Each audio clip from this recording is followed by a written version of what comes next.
Good evening and welcome to Collect Your Cars. I'm Lance, your host. Well, we have kind of a deserted studio. And you can yes, say that. You see what happens when there's nobody here? Yeah, you can say that. Yes, a studio. Yes. You want to Well, start again? they've all deserted us. My only true, what would that be? What would be the word for it? Employee? No, employees indicates paychecks. Yeah. I tried. But no, Bill Mergens is in Tampa. Bill Trier was in Georgia. I got to go. So, and Mark's got to go. How you doing, man? We're doing good. All right. We're doing good. I hear you've had some relaxing time at work. Yeah, it's a little slow. Yeah. And you're getting prepared to go up to Pennsylvania again? Virginia? Oh, Virginia. Going to do the Virginia route again? Yeah, I got to make a run. Yeah, well, you know, I know you use the excuse, the hunting thing, but really it's to get away from the wife and the kids and the routine and... Yeah. Yeah, that's true. But also it's a lot of fun. Yeah. One of these days I'm actually going to take a vacation. See, that's why I'm grooming Mr. Mergens to take the seat. And he did a good job that night. Yeah. And I figured with you two guys, you know, you'd keep him going because one of these days I'm actually going to take a few days off. Really? Yes. With or without the wife. I'm going to tell her, hey, Thursday, this is Friday, what I'm doing. Saturday. Thursday, Friday. Thank you very much. Yeah, why can't I do it on a Thursday, Friday, Saturday? It's okay. I tell you, we got in our weekend. Yeah. You know, it was crazy on Saturday. We were at Quaker Steak, and that's usually a pretty big show. Last year at this time, we had, well, I guess, close to 200, 180, 190 cars. We had about 130, which was a good turnout, but we had dark gray, black clouds just kind of moving by us. We could see lightning, you know, off in the distance. You couldn't even hear it, but you'd see the lightning. So I thought it was a good turnout, and thank goodness we at least got a show in. Yeah. We did the Stefanos. Yeah, that's always, we get a nice, you know, a nice, good turnout there all the time. You know, Rick feeds them good. And then Sunday was Giovanetti's, and we had a good turnout there. I mean, he hasn't got the biggest lot around, so I mean, it's never going to be huge. Yeah. But I tell you, it was fun. Yeah. He does a lot of door prizes. Good stuff. He does good stuff too. Yeah. Cooked up the hot dogs and stuff for the people, so they all got a little something free to eat. And everything went beautiful, so it was a good day and a good weekend. Now we're back to it. Monday kind of threw me out of whack.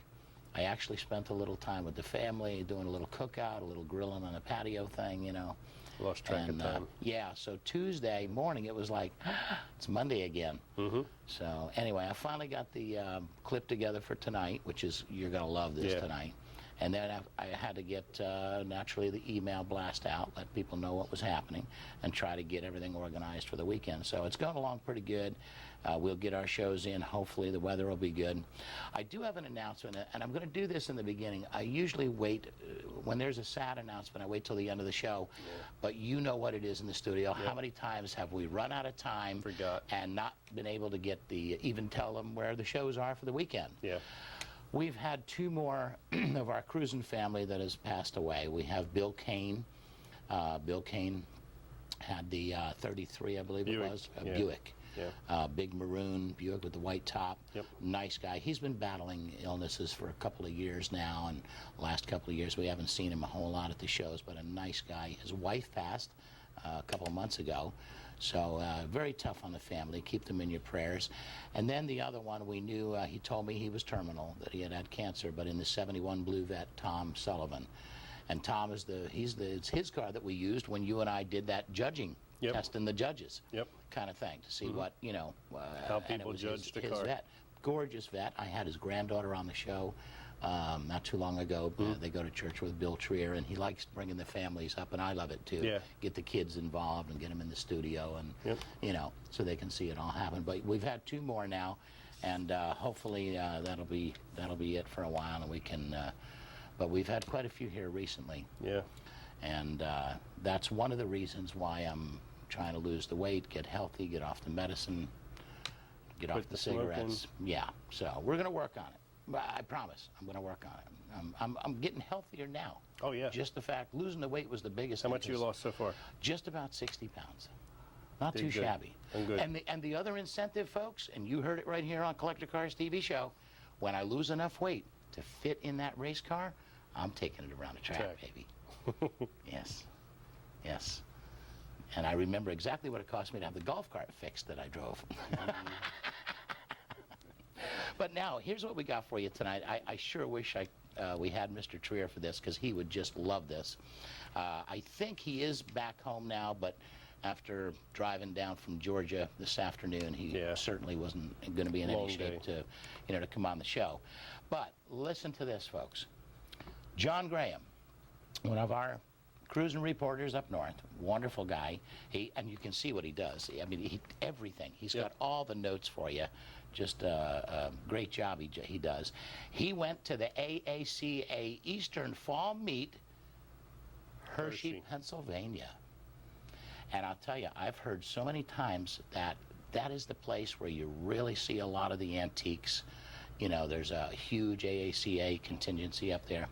So, Mr. Perkins, if you're ready, roll the footage. That's not exactly John on there, but it's close to cruising close. Now check this out. He's got some very unique stuff. 1929. It's a Rio Flying Cloud Master Roadmaster. Ransom Eli Olds left his first automotive effort in 1904 because the controlling interest in Oldsmobile wanted to phase out the curved dash Olds. By the fall of '05, he created Rio Motor Company. 29, he did 7 models and model lines that were offered in this. The Master was built with the 121-inch wheelbase. That's actually going for 40 grand. Now, this is the 1913 Stevens Duryea Model C, built in Chicopee Falls, Massachusetts. 138-inch wheelbase, 7-passenger touring car. Total production, they made 1,000 of them. Wow. Powered by a 45-horsepower 6-cylinder. Was produced from '01 to 1915. Next one. All right, now we've got, check this out. I've never even heard of it. 1933 Marmon Series 16. For 1933, only V16 powered cars were produced. A total of 86 of them in 8 different body styles left the factory before they closed the doors forever. You could own it for a mere $245,000. Had you ever heard of a Marmon? No, that's a sharp looking car. Cool. Now check this out. 53 Cunningham C3 Vengali Coupe. Briggs S. Cunningham, American race driver. He used to race the Le Mans. His first cars were produced in '51. He had other cars he produced in '52, but the 53 C3 Coupe was designed and built in Italy. Like his other cars, it was powered by, you ready for this? Chrysler Hemi V8 331. Total Continental C production was just 26 of them, 575 grand. Wow. On that. This is the 1910 Stoddard Dayton Model 10 B Roadster. Coachwork is by Denniston. This was the Dayton Motor Car Company, became part of Benjamin Briscoe, owned conglomerate in the U.S. They collapsed in 1913. The only car to survive the fallout was the Maxwell, which became the Chrysler. You could own this one for 175 grand. That's the next one. 1904, white Model D canopy top touring car, built in Cleveland, Ohio from 1900 to 1918. There was 710 units built in the line. Each were powered by a 10-horsepower steam engine.